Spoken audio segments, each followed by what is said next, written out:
All right, let's talk about a huge shift that's happening right now in lab informatics. Labs aren't just for keeping records anymore. They're becoming key strategic players in their organizations. So it's no longer about just checking boxes. It's about using AI to actually drive growth. And well, this changes everything for labs. Their priorities are getting a major shakeup. For the first time ever, it's not about compliance anymore. It's all about getting ready for AI. Yeah, a whopping 77% of labs say AI projects are their #1 reason for upgrading. So AI readiness isn't a nice to have. For most lab leaders, it's an absolute must-have. So what's the biggest roadblock? Turns out it's a problem that many labs kind of built for themselves. Get this, nearly 2/3 of labs are relying on software from just one single vendor.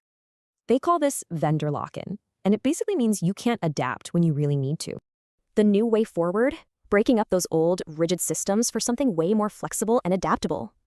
And that means scalability is everything. Cloud capability is now a top factor for choosing a partner.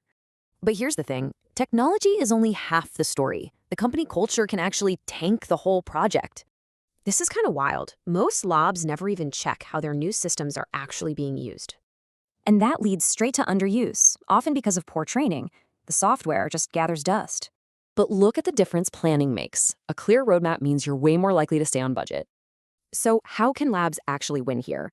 Well, the report lays out 3 key tools to future-proof themselves. It's about having a committee, a real plan, and a post-launch review. Pretty simple stuff that gets results.